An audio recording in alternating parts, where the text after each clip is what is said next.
Sesta corsa dall'Arcoveggio, confronto a reclamare per 4 anni, 12 dietro le ali dell'Autostart.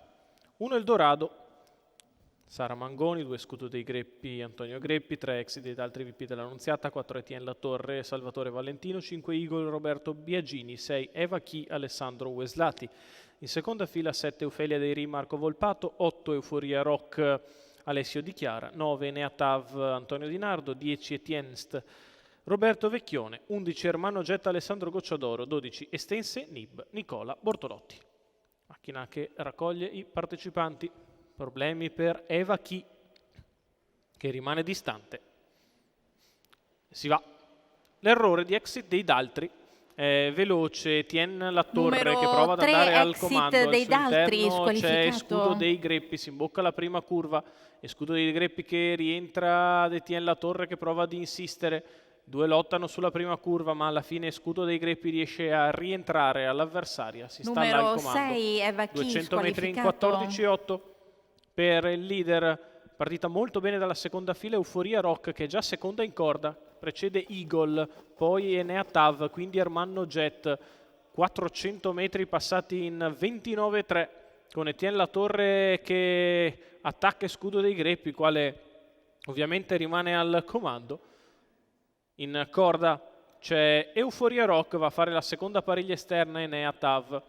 600 metri in 44,8 e Scudo dei Greppi al comando all'esterno. Etienne Latorre in corda, Euforia Rock, muove Enea Tav che sostituisce Etienne Latorre nel ruolo di attaccante.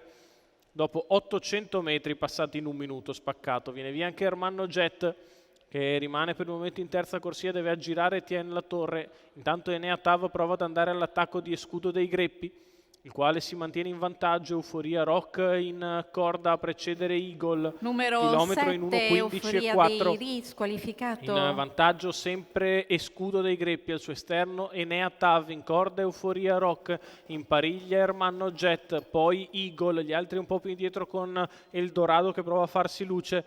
1.34 i 1.200. Enea Tav attacca Scudo dei Greppi che si difende, i due in lotta, poi Euforia Rock in attesa dell'open stretch, quindi Ermanno Jet che si affaccia in terza corsia all'imbocco dell'addirittura d'arrivo e Scudo dei Greppi è in vantaggio. Enea Tav sul passo all'esterno, Euforia Rock che attende l'open stretch, Ermanno Jet a centropista e Scudo dei Greppi che riparte sotto gli attacchi di Enea Tav e Scudo dei Greppi che è in chiara evidenza e Scudo dei Greppi che viene a vincere, conferma l'ottima sgambatura. Al secondo posto Euforia Rock, al terzo Enea Tav. 36 ad arrivare, 1.15.2 il ragguaglio cronometrico per la vittoria meritata in cost to coast di Scudo dei Greppi.